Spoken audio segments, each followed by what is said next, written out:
Madi is currently the Talent Bridge Manager within Brock University's Co-op Career and Experiential Education Department. Did I butcher that word? No. There we go, I got it.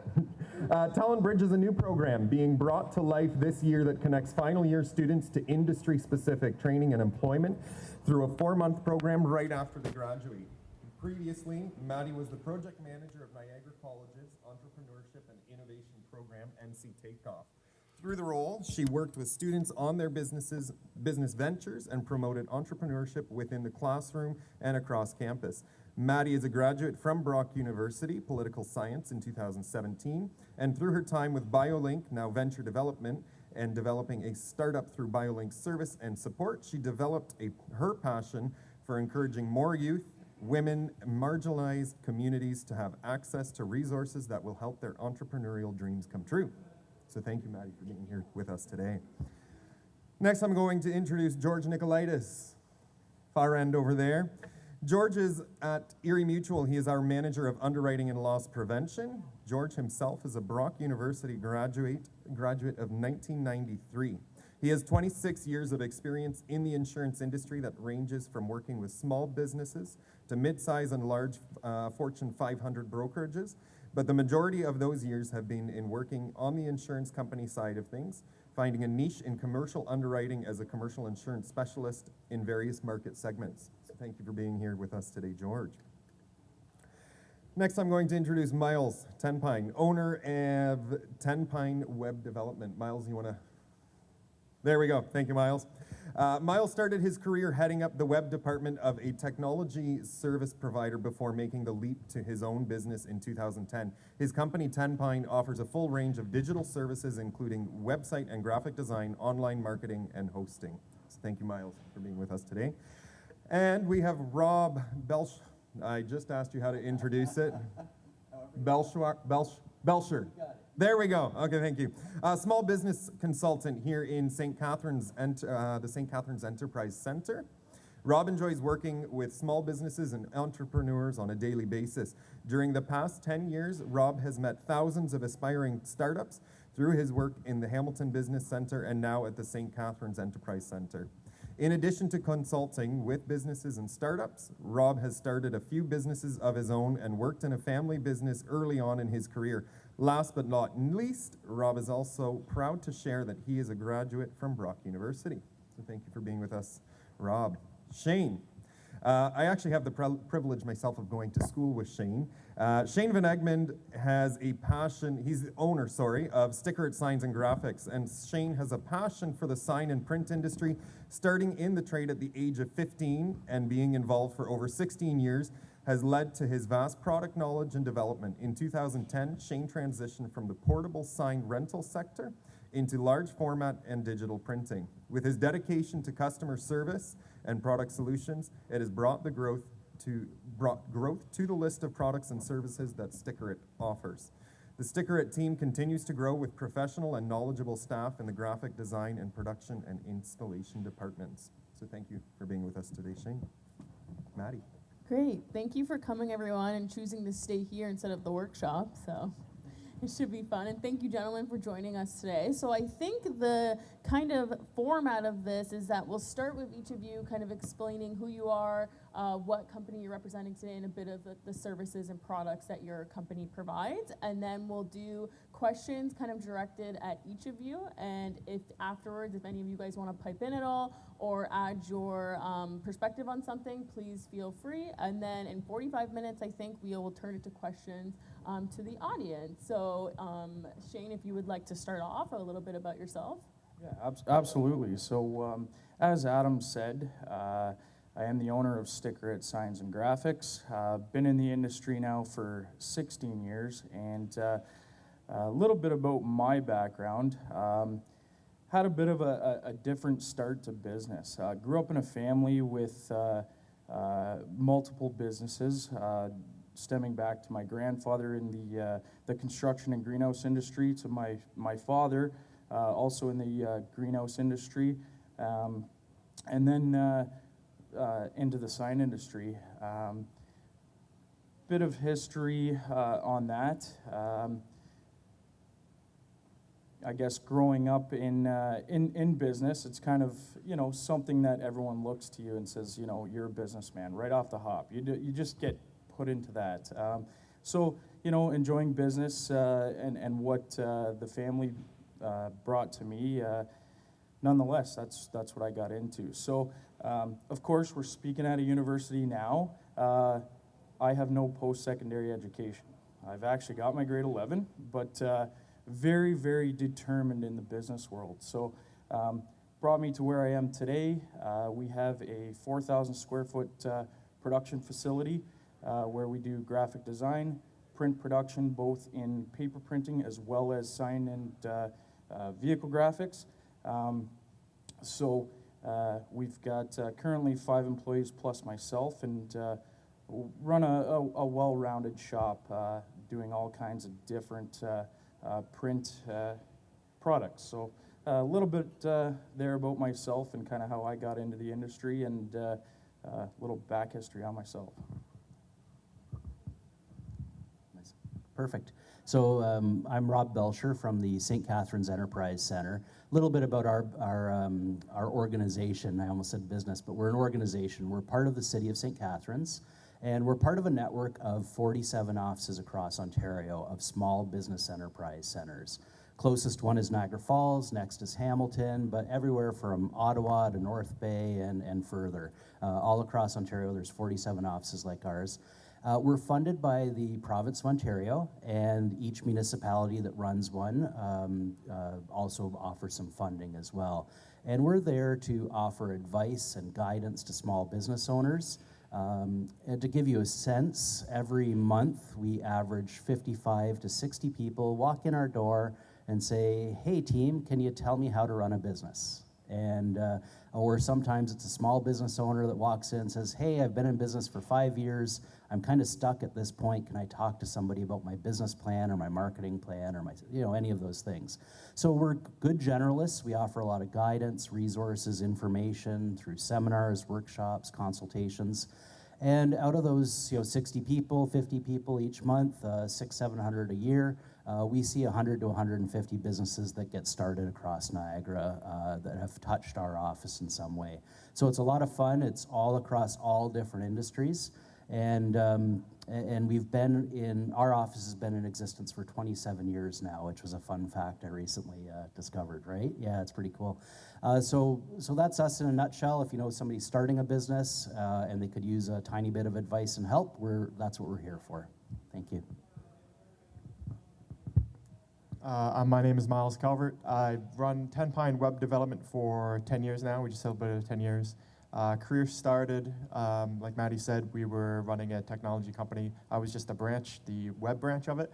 My dream of starting my own business was accelerated when that business shut down for various reasons. So I jumped right into Tenpine web development. We offer primarily anything to do with online marketing, online promotions, digital marketing, whatever you want to call it. We do website development as primary, but we also have ventured into social media marketing, dabbled a bit in video marketing. So anything to do with an online presence of a small business, small, medium-sized business, we are the go-to. Hi, I'm George Nikolaidis, and Adam gave you the background of Erie Mutual. My background, currently I'm the loss prevention underwriting manager for Erie. Insurance wasn't my first choice coming out of school. I graduated heading into the 1993 recession and kind of stumbled into the industry on the broker side, and after various speed bumps along the way, I've grown into a career that I can appreciate. As a company, we've been around a long time. We offer your basic personal lines coverages for your home and auto. We've started to expand in the small business area for commercial businesses, and we've offered farm products for a long time for farm owners. That's in a nutshell pretty much. Great, thank you. And it's great to see that we have a very wide range of professionals on the stage. So Shane, first question to you. You mentioned that you often work with a lot of different products. A lot of different products are coming through kind of your space. So how frequently do you find your business changes in regards to products offered? And how do you manage that change with maybe your staff members or space? Yeah, so our industry, I mean, the sign and graphic industry is always changing, from you know, the visuals of it to the product solutions of it. So in an industry that's forever changing, some of the things that we really prize our shop on is equipment.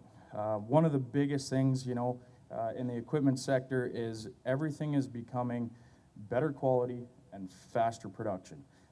In a world that we live in where, you know, today isn't good enough, yesterday would have been better, we've got to adapt to that. And a lot of that comes with our printers and our production equipment.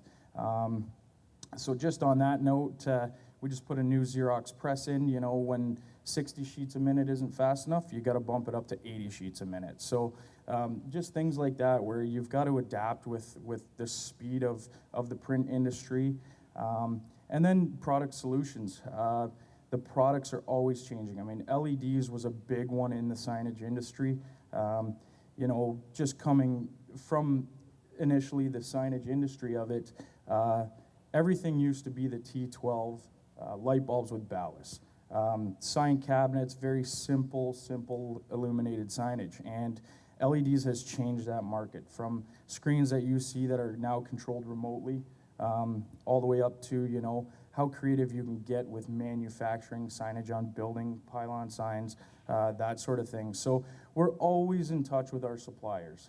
They're typically the first ones that are sourcing the products from all over the world, and we are constantly in talks with them, you know, seeing what's new on the market for as far as product solutions, and just also trying to think outside the box and coming up with unique designs that work for the message that our customers are trying to get across. So yeah, kind of the equipment end and then also the product end for an industry that is changing rapidly.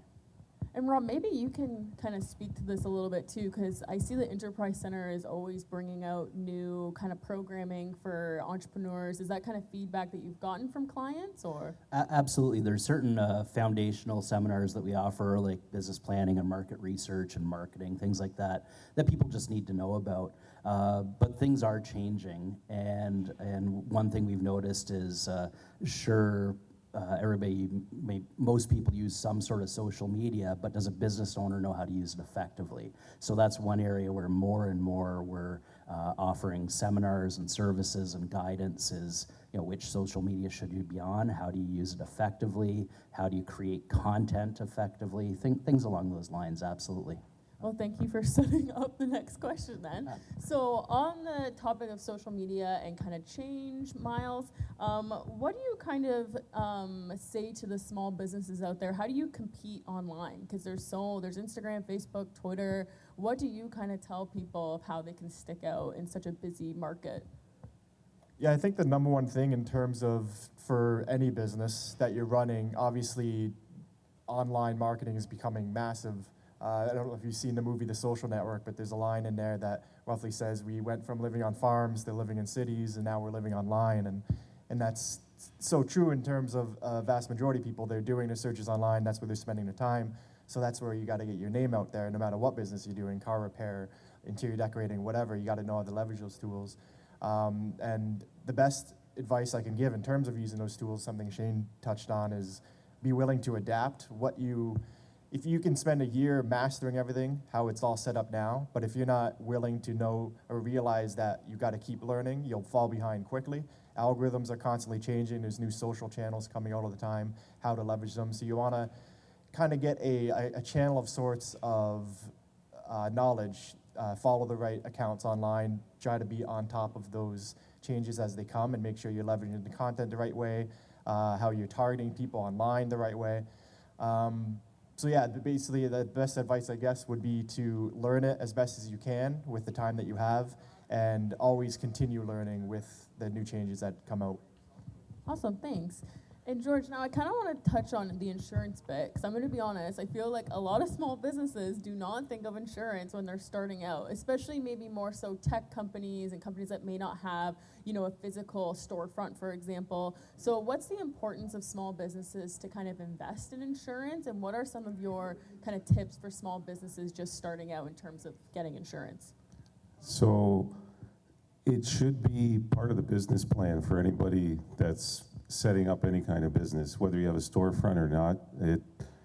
Ultimately, you're making an investment in yourself, in your future, trying to grow business.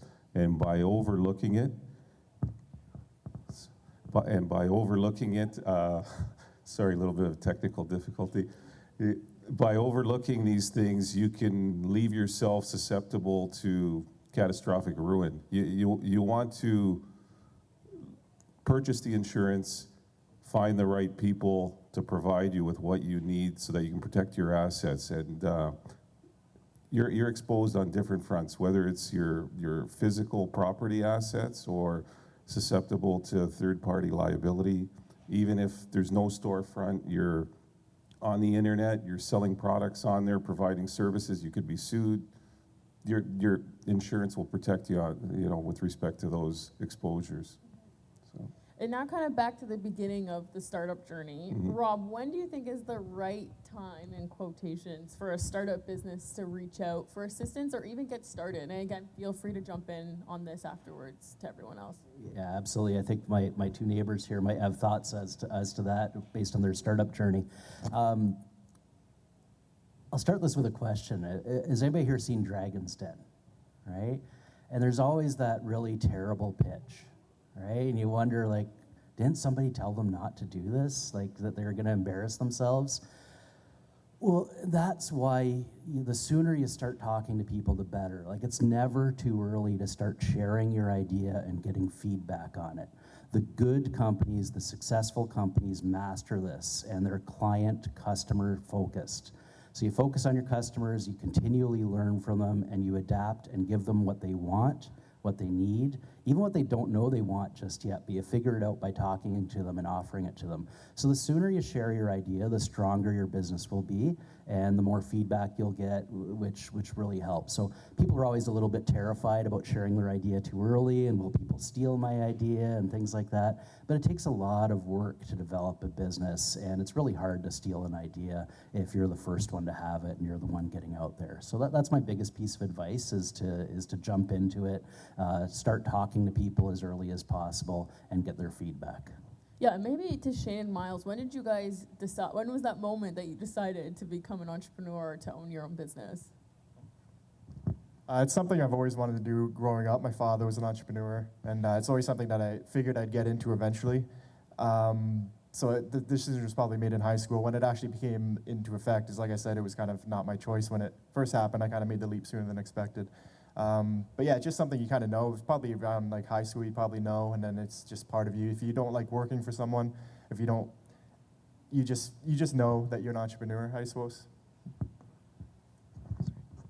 Yeah, I'd have to agree with Myles on that. I mean, growing up in a family that was also very successful in business, you kind of know young.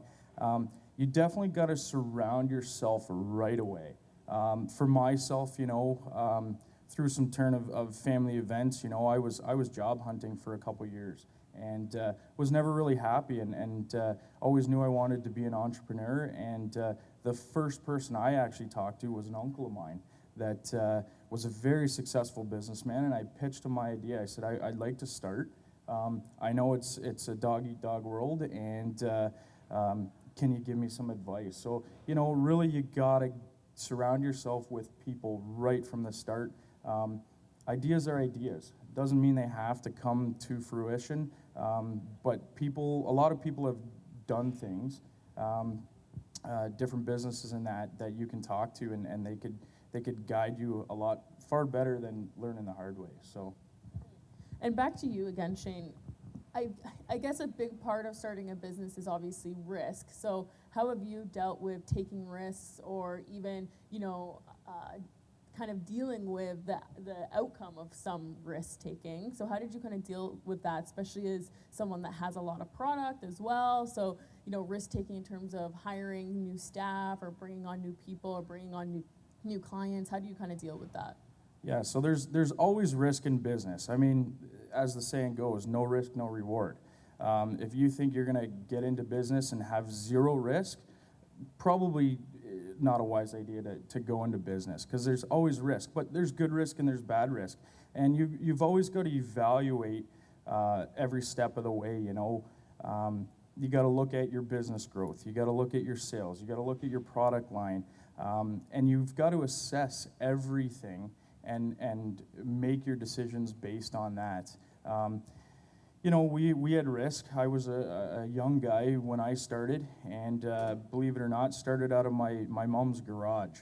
And from there, you've got many things going on in life, from growing your business to, for myself, starting a family. And so, you bring some outside risk into it as well. I got 2 beautiful young kids, and there's always that risk of family life. Being an entrepreneur, your heart is really in your business. And if it's not, think about that again. And so yeah, there's always risk. We've encountered a few risks. One was the big growth we did in 2017 when we purchased a 6,400 square foot commercial building for our print business. And that was a risk. That was a time where I had 2 employees plus myself. We were operating out of kind of again a home-based business off of my property, and you look at that and you say, okay, do I lease? Do I purchase something? What's going to be the long-term goal of the business? Where do you see yourself in 10 years? Even sooner, where do you see yourself in 2 years? So that was a huge risk for us. You got to punch numbers. Business is a numbers game as well. And we made the decision to buy, and that was very, very risky. We had a great going little business, and that just takes you to that next level, more overhead, bigger commitments every month. And from there, you start adapting. And the fortunate thing for us is we gained some space to operate our business and to offer more products. So it opened up doors for ourselves as a company. And from there, you've got risk in equipment purchases.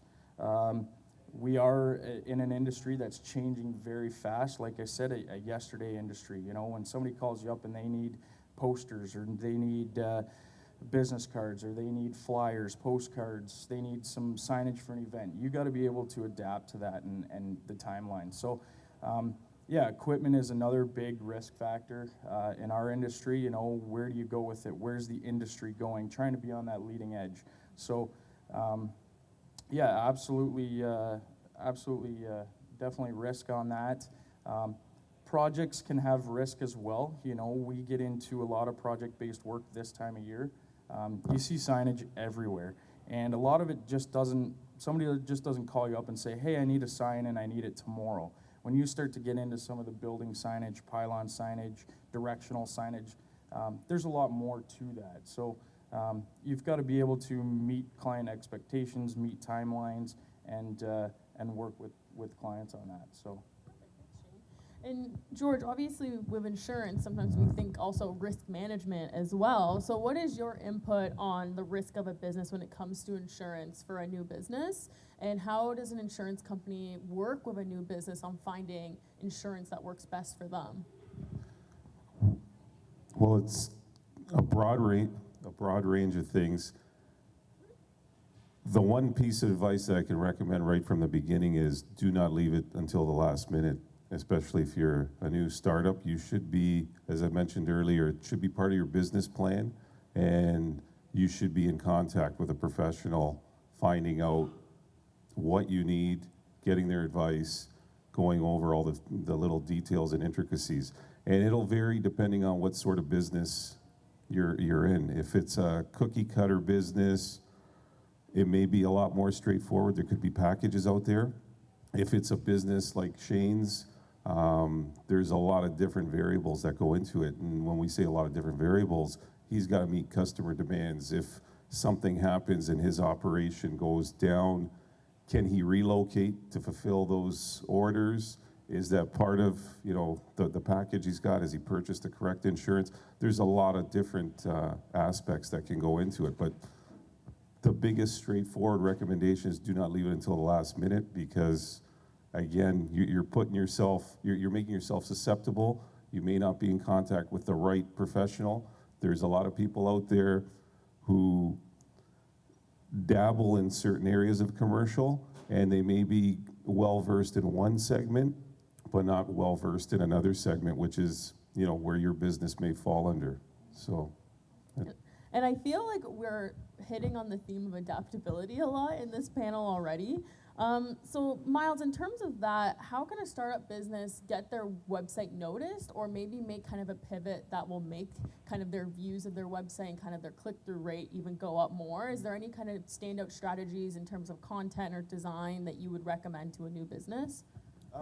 Yeah, definitely for the website, the number one thing you want to make sure of today is that the website is mobile friendly, responsive.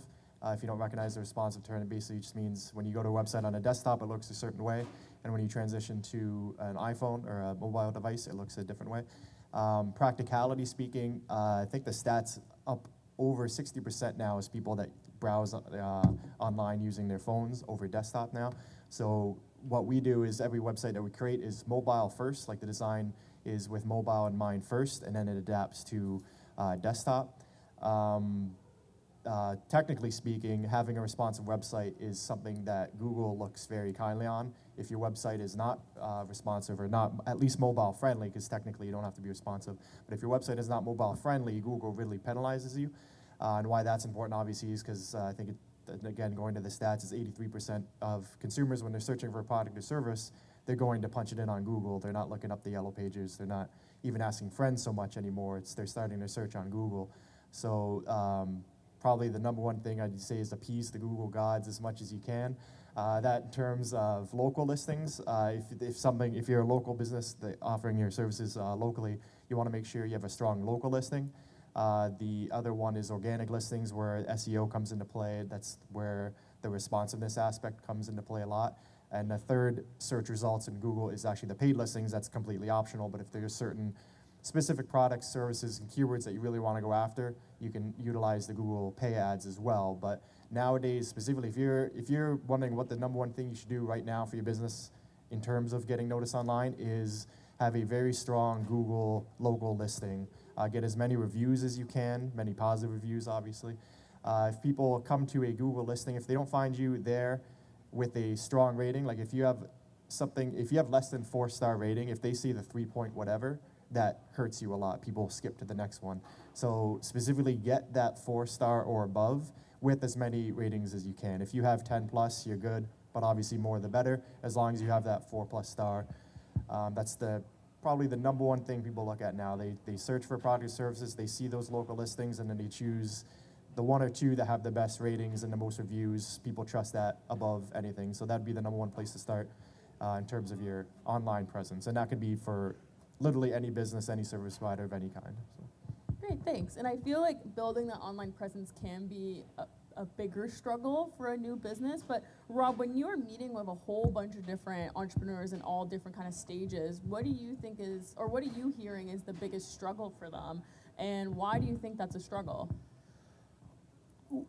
My gosh, so we all start a business because of passion, hopefully. In most cases, that's the reason people start, or they're tired of making money for somebody else and they want to try it on their own. But then how do you know so much about insurance, about web development, about accounting, about marketing, about staffing and hiring? How do you be good in all of those things, right? So you start your business and then things get real, things get busy, and it becomes very overwhelming. It becomes an emotional roller coaster. I hear that word a lot in my office from people who are 6 months in or 12 months in. They're like, I knew it would be hard, but I didn't know it would be emotional like this, right? And that's what I see a lot. Like we said before, you have to surround yourself with good people. Like that's something you said early on, Shane, right? Is you have to surround yourself with good people as early as possible. So I think overwhelm is really the biggest thing. The second thing, though, is people often don't realize how hard it is to get traction, to get those first 4, 5, 10 clients through the door, and to get that first, 100,000 in whatever the number is in sales, that first bit of sales. And sometimes I have people say to me, "Oh, Rob, I don't want to market too much because I don't want to be too busy." And I'm like, "Oh, please, market yourself, because that's not going to happen in most cases, right?" But I hear that from entrepreneurs a lot, that because I love my idea, everybody else is going to, and I just have to put my name out there, and all of a sudden people are going to be knocking down my door, right? So that's a second part of it is that sales piece is so critically important. And what do you think, kind of to avoid that maybe, or maybe kind of mitigate that a little bit, what do you think that first step should be when someone's thinking or wanting to start a business? Right. Well, again, it's surrounding yourself with good people, it's sharing it with people, it's developing some sort of plan. And getting out there quickly and aggressively. That's really important. And I think also talking to your potential customers as well. Yeah, you can't say that enough, and that is number one, is you need to find your customers and you need to appeal to them. Yeah. So I think the next question, I'm going to combine a couple, just for the sake of time, and then also to the two entrepreneurs, kind of, what are some of the mistakes that you wish you could have avoided in your business, either early on or maybe even when you hit that growth stage? And maybe from that, what is one tip that you would give to young entrepreneurs kind of from that mistake that you might have made?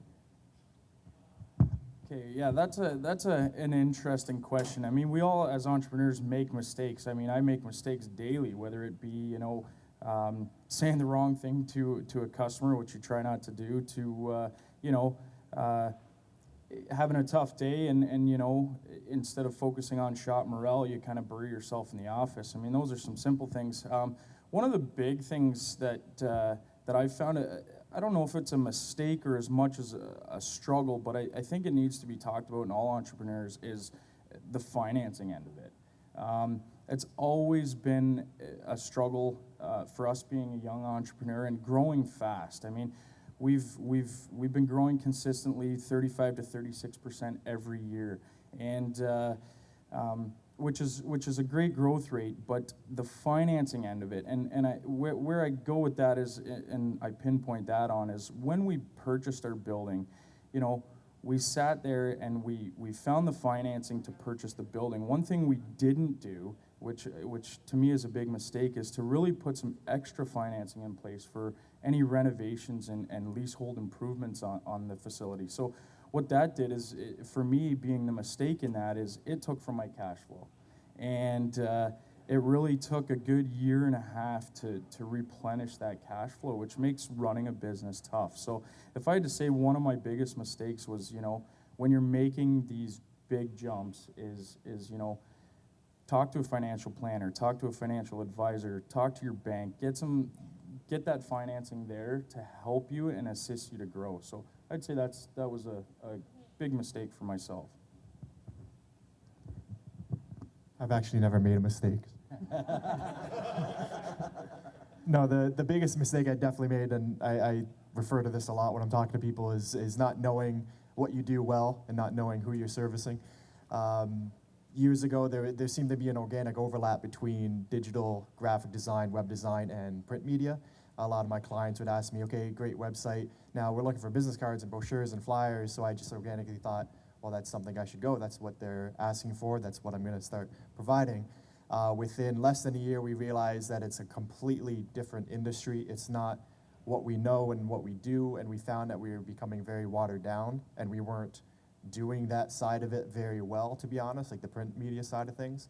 So we learned, just basically shut that down. We learned what we know is web and digital, and to focus on that. So the biggest mistake is definitely trying to get into print media, and what I learned from that is just know yourself. So whatever business you are, try not to spread it out too much. Try to limit yourself to a certain key set of services, or one service, depending on what the business is, and really focus on that and grow that as best as you can, rather than spreading yourself out too wide. Great, thanks.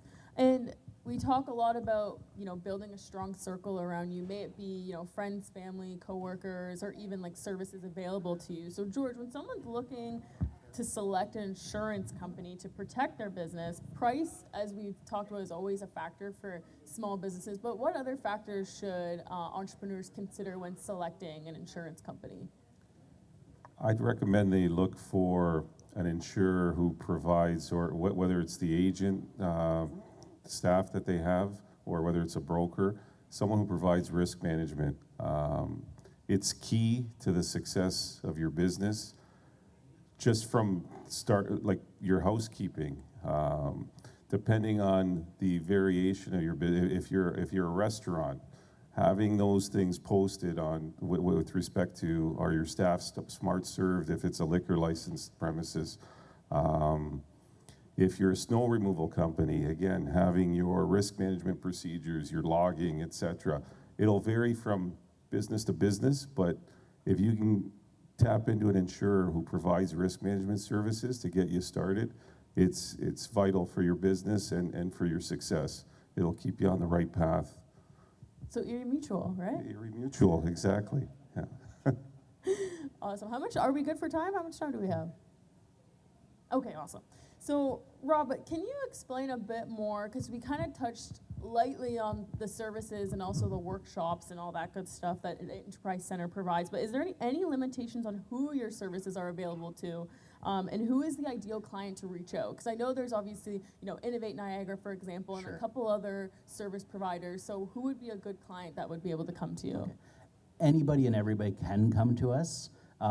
We do focus more, our services are geared more towards the, say, traditional Main Street type of businesses. And you mentioned Innovate Niagara, we work very closely with them. So sometimes there's a business that's commercializing a brand new idea. They've got a real spin that's going to innovate the marketplace. And then in that case, we'll make an introduction to our friends at, say, Innovate Niagara. But still, there's no wrong door. We're a government service. We're here as your friendly first point of contact. We'll give you some guidance and advice, and then talk to you about other resources like the one I just mentioned, or maybe our friends here at Brock, or things like that. So anybody and everybody, if they have an idea, if you're running a small business, no harm in having a conversation with myself or one of my colleagues in the office. It's totally free, right? Totally free.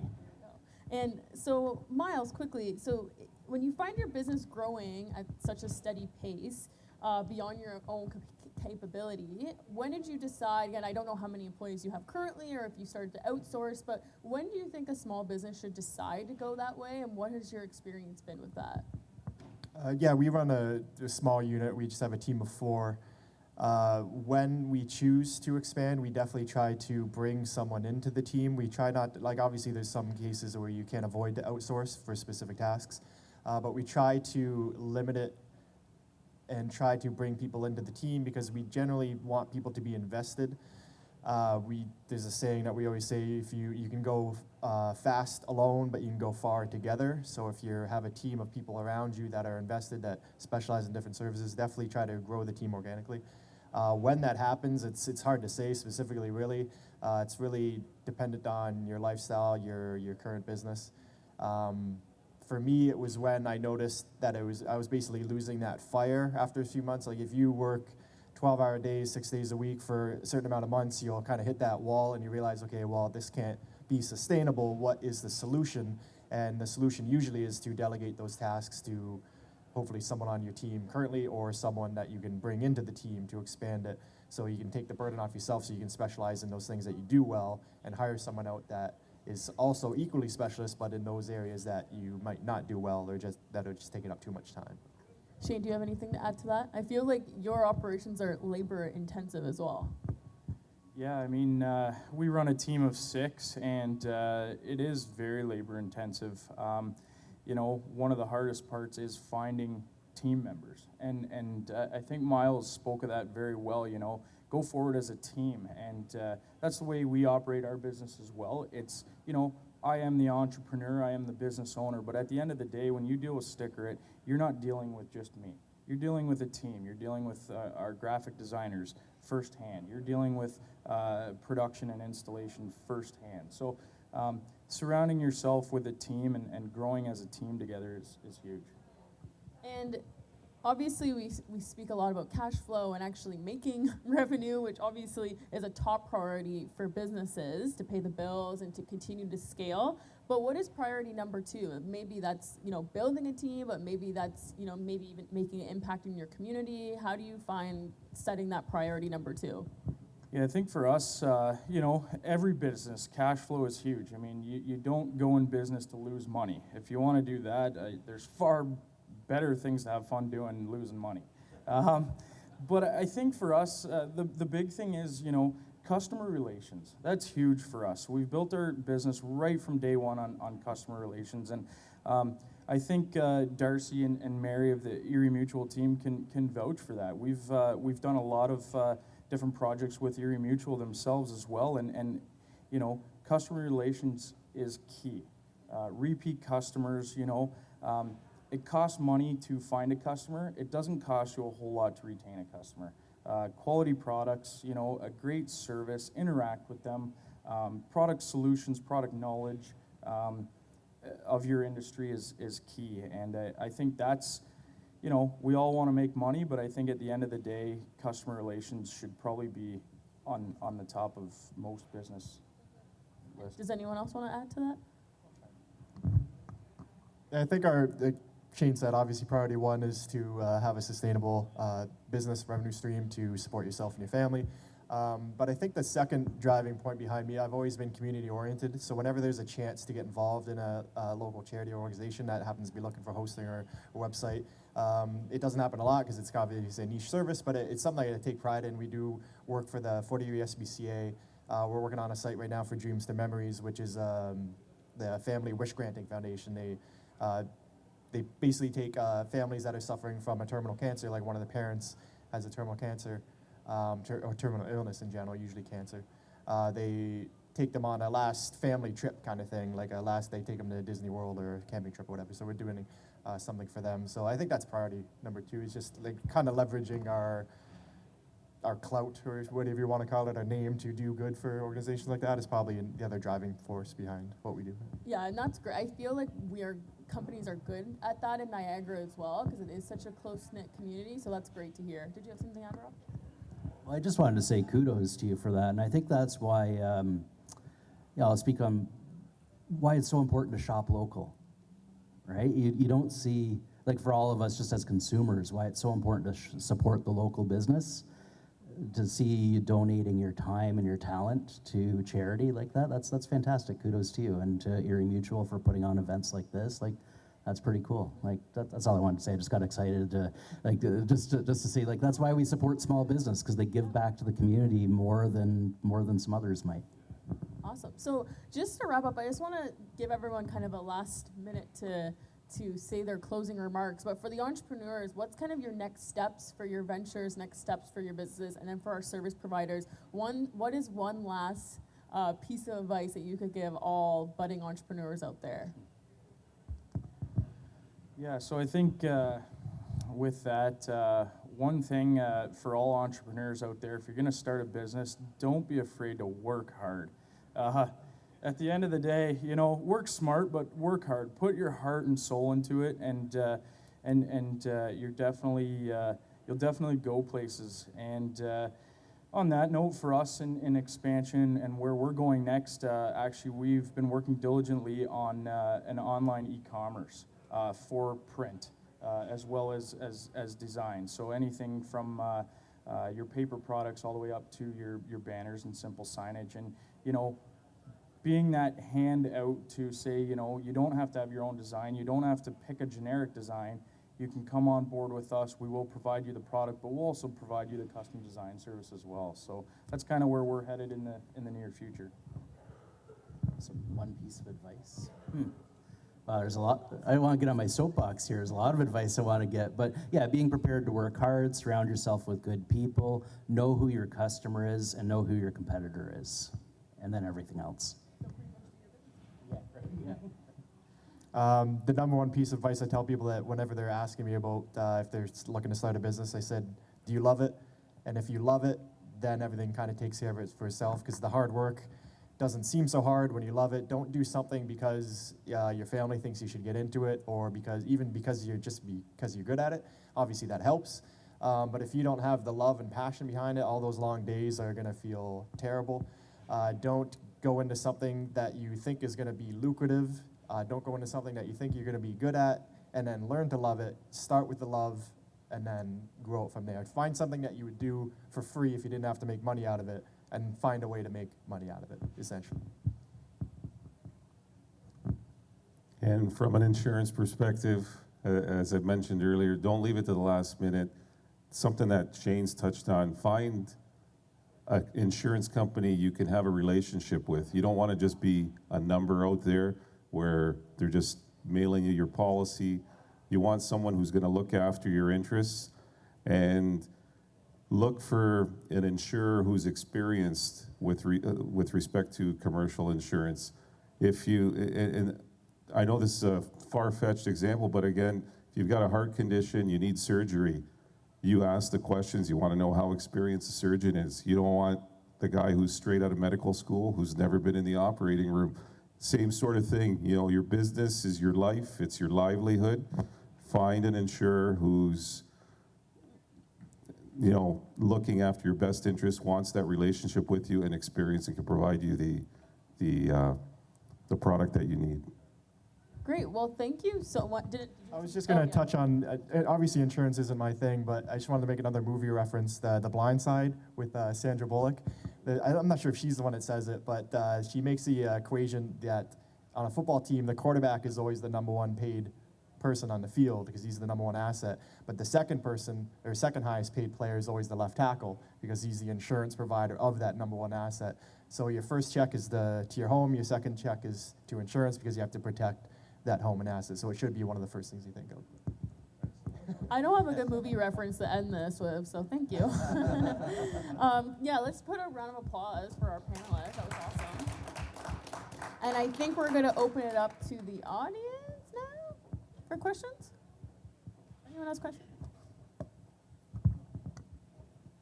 certainly enjoyed all the presentations, and I learned a lot. I did wonder, Rob, since you're in a position to provide so much advice to ongoing new businesses, what's your credential? Where did you get your training? Sure, absolutely. A lot of it's from experience. I studied business here at Brock University. Like Shane, I'm a third generation in family business too. So my grandfather was an accountant, ran an accounting, self-employed accounting practice. Then I grew up in a family construction business, worked in it for a couple of years, but didn't love my mom, love my dad, love my brother, didn't love working with the family as much. So went out on my own.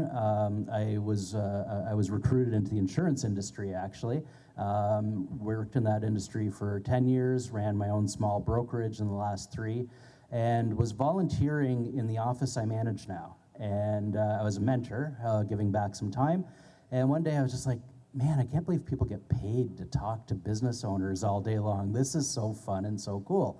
So I said to the manager of the office at the time, I said, how do I get a job like yours? And he said, well, you apply.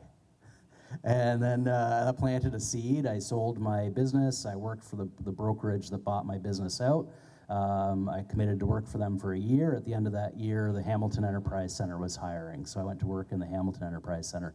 So I've owned and operated now 4 different businesses. I'm a good generalist, but I'm not Jeff Bezos or Mark Zuckerberg or anything. But that's the background of a typical consultant in our network. Has business degree, hopefully has worked in or run a business of their own, a small business of their own, and is willing to learn and communicate effectively to people. So thanks for the question.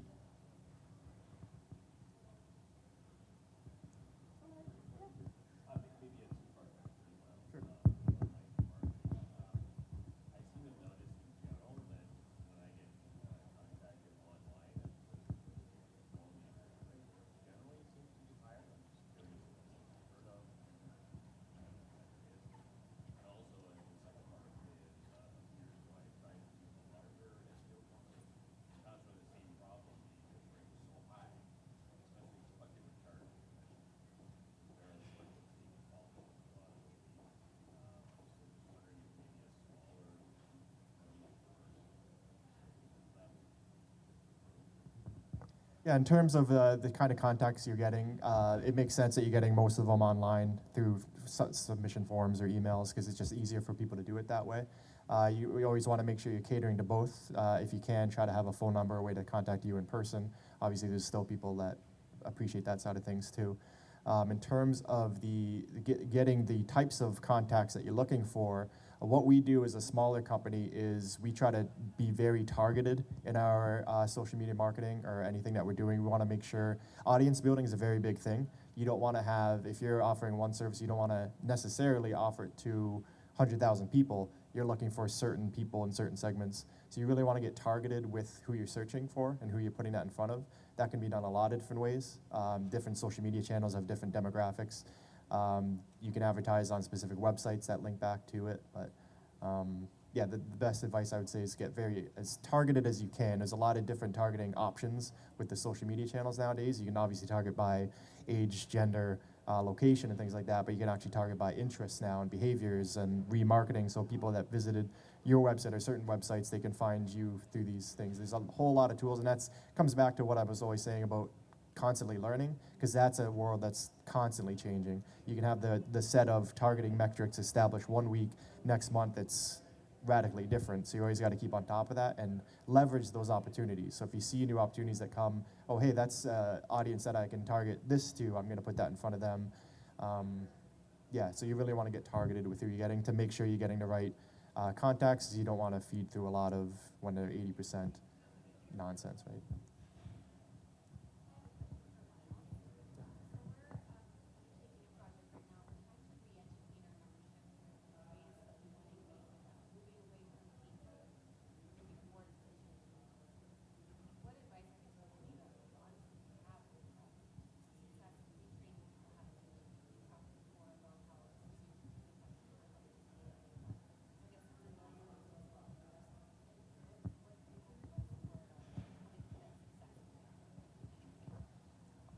As easy as you can make it for them, the better, obviously. But how specifically you can do that, it depends on what channels you're using and what metrics.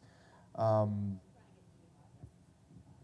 that's a tough one. People nowadays, they're reluctant to give up those email addresses. So if you're looking to gather email addresses, the best thing I would suggest is to offer that in exchange for some genuine value.